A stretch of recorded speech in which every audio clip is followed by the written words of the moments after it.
Bueno, muy buenos días. ¿Se me oye bien? Sí, ¿no? Vale. Bueno, muy buenos días. Lo primero que me gustaría es agradecer a ITH la invitación para compartir con vosotros, bueno, sí, algunos comentarios, algunas reflexiones, ¿no? Y también, bueno, por supuesto, participar y agradecer en este caso también a todo lo que significa CEAD, las cadenas hoteleras también, que en muchos casos están detrás también de estas iniciativas. Me ha parecido muy interesante enmarcarlo en Julio Verne. Me ha parecido muy interesante porque fue una persona que realmente era de un siglo que iba después del que realmente él vivía. Y es cierto que podríamos hablar de la isla misteriosa, que yo espero que sea así, y los empresarios evidentemente tenemos la capacidad y el positivismo de sacar adelante los temas, y lo que espero que no sea, y algún comentario os haré, sea o podamos estar viviendo la isla tenebrosa.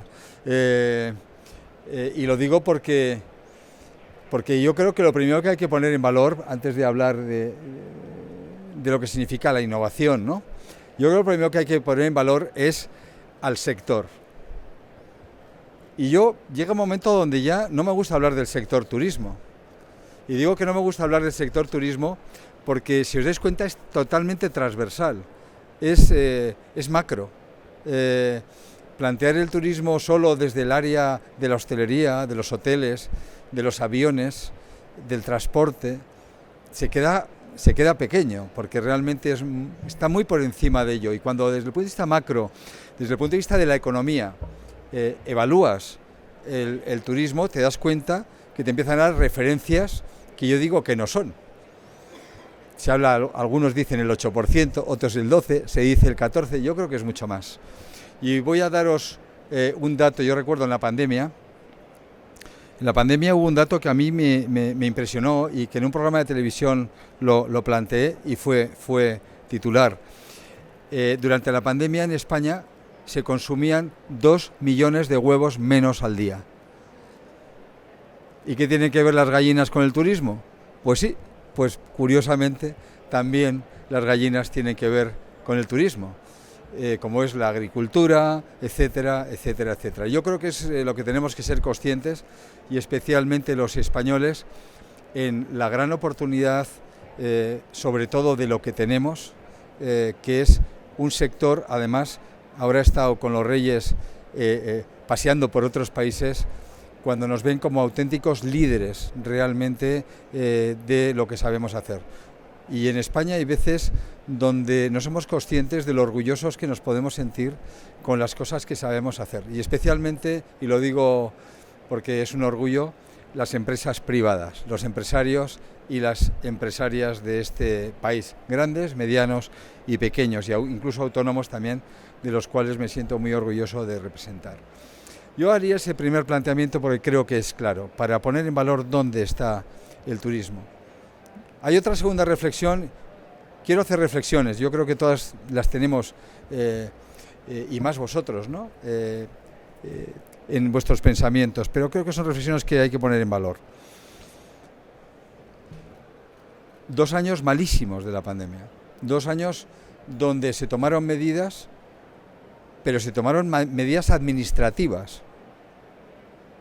Es verdad que hubo una pandemia, pero es cierto que se tomaron medidas administrativas donde se cerraron los negocios y donde, afortunadamente, por estar todos juntos, fuimos capeando el temporal, como se dice en mi tierra, y fuimos poco a poco trabajando en los ERTES, trabajando en lo que fueron el tema de los ICOs, las propias ayudas directas en un momento dado, que realmente por lo menos aguantaron especialmente a los trabajadores y también a las empresas.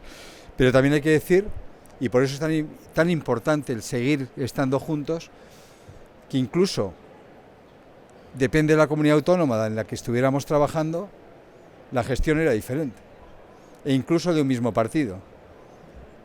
Vimos bares abiertos en Madrid y, sin embargo, vimos bares más que cerrados y hoteles en Castilla y León. Y el gobierno era el mismo. El gobierno del signo político era el mismo. Por tanto, yo creo que en este sentido tenemos que seguir trabajando unidos de esta manera. Y ahora vivimos un año electoral. Una electoral donde vamos a oír muchas cosas. La última que hemos oído es que nos estamos forrando. Y yo creo que ahí me gustaría también hacer un comentario.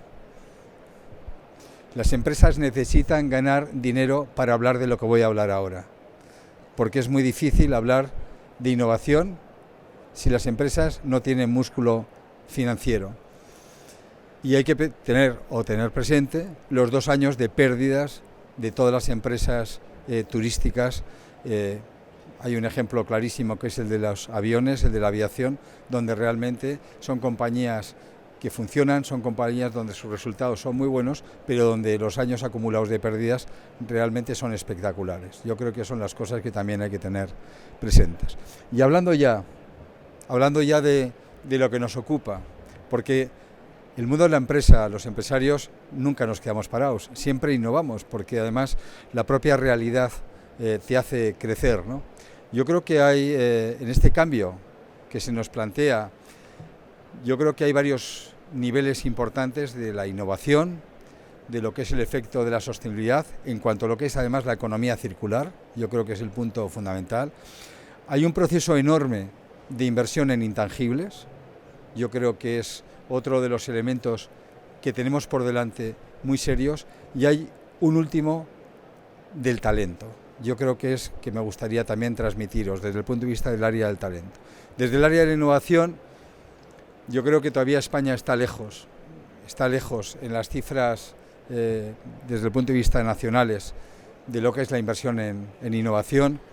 En Europa debiéramos de estar, o en Europa los objetivos, y además firmados en los acuerdos de Lisboa, rondan el 3% del PIB, y en España estamos hablando del 1,4, del 1,5, y si quitamos la parte universitaria que no va directamente a lo que es esa innovación real, pues estamos ya en el 1, 1,2, andaríamos por ahí.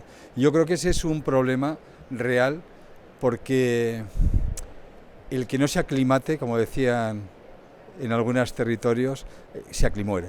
Es decir, yo creo que el que no sea capaz de innovar en estos momentos es una persona que realmente, o una empresa que realmente no va a llegar.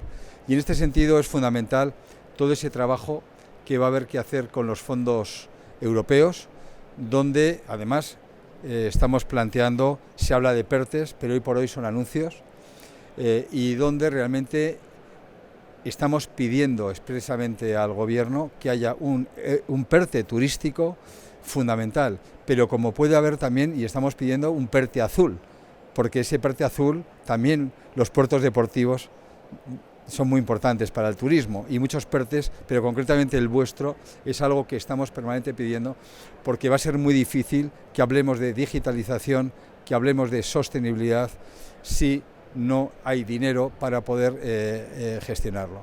Y en este sentido, además, yo creo que me gustaría, lo digo por no aburriros, y ahí falta el efecto del talento. Nos falta gente. Es difícil que hablemos de ciberseguridad cuando en España faltan 25.000 personas para gestionar ciberseguridad. Es difícil que hablemos de digitalización cuando en España faltan casi 100.000 ingenieros, son datos de Telefónica, casi 100.000 ingenieros para hacer frente a todo lo que es la digitalización. Es difícil tener cargos intermedios cuando todavía no tenemos ese trabajo a través de la formación dual, donde las empresas puedan participar. No queremos dar clases, pero sí queremos decir qué es lo que se necesita para que realmente esa digitalización, esa sostenibilidad, esos trabajos puedan venir y puedan trabajarse. Y ahí es triste tener que comentarlo, tenemos 2 retos importantes. Uno es el reto con P, de la aptitud, que es donde creo que tenemos que trabajar, pero pienso también que en España tenemos un problema de actitud, y lo digo con toda claridad, porque os estaba hablando de los sectores en los que falta gente, pero claro, es triste ver que en la hostelería faltan 100.000 personas. Empresas con convenios y empresas donde realmente hay trabajo, y donde muchas empresas que bien conocéis no pueden abrir, o no están o no pueden poner a su empresa a la altura precisamente porque no tienen gente disponible. Yo creo que estos son, en cierta medida, los retos en los que estamos. Y desde el punto de vista de la economía circular, desde el punto de vista de la energía, es otro de los elementos, yo creo, muy importantes que desde el área de la hotelería, desde otras áreas va a ser y se van a trabajar, y que realmente también estamos trabajando, como puede ser, yo creo que cuando veamos los fondos, también la parte de infraestructuras va a ser vital. Seguimos pidiendo el hub en el Prat, seguimos insistiendo en el aeropuerto 360 grados en Madrid, porque los datos que tenemos también es que al 2030 todos los turistas que nos van a venir, que vienen en avión, que son el 80%, van a venir de Asia, que es donde realmente van a ser los destinos, o vamos a decir, el destino España va a ser, o la puerta de entrada a Europa, va a venir de Asia. Y ahí también nos tenemos que preparar, y eso es algo que está retrasándose, y no puede retrasarse porque en la política hablen de unas cosas y otras. Que sepáis que vamos a seguir trabajando ese área. Y por poneros otro ejemplo, os hablaba antes de las gallinas, pero concretamente hay muchísimo trabajo por hacer en la sostenibilidad, como en estos momentos pueda ser todo lo que son los carburantes en los aviones. En los últimos días, las últimas semanas, por ejemplo, Cepsa ha estado el famoso carburante, el SAF, que es tecnológicamente sostenible. Ha estado, ya sabéis que los aviones, sin prácticamente cambiar su estructura, pueden admitir casi hasta un 50% de ese carburante. Bueno, pues que sepáis que en las factorías de Cepsa en el sur se ha estado haciendo ese carburante, y que sepáis que la materia prima son los huesos de las aceitunas. O sea que, por tanto, creo que en España tenemos talento, tenemos innovación, y lo que necesitamos también es que permitan que esas empresas tengan capital para realmente poder trabajar con ITH, ¿no?, en todo ese objetivo que tenéis, que yo creo que es tan noble, tan interesante y tan necesario. No me gustaría ir más allá, porque yo creo que es el día de ver esto. Yo creo que nos tenemos que felicitar en algo también, que a mí siempre me da envidia cuando viajo por ahí, y tengo el honor de viajar con los Reyes, que les he acompañado hoy a la mañana, ¿no? Fuera nos ven como no nos vemos nosotros. Tenemos que estar muy orgullosos de ser españoles y de lo que hace el turismo en España. Y no solo en España, en el mundo. Tenemos grandes corporaciones y muchas de ellas empresas familiares, que son el auténtico ejemplo y el auténtico conocimiento y gestión del área turística. Y cuando estás en este pabellón o el de al lado de los territorios, pues todavía nos vemos solo el ombligo, y perdonadme que os lo diga, pero cuando sales fuera, España está considerada un gran país, y las empresas españolas estamos considerados unos grandes líderes y compañeros de viaje para gestionar el turismo, no solo en España, sino en el mundo. Por tanto, yo pediría a las autoridades, por lo menos, que nos dejen tranquilos, que nos dejen en paz y que nos dejen trabajar como bien sabemos. Muchísimas gracias a ITH por este momento. Muchísimas gracias.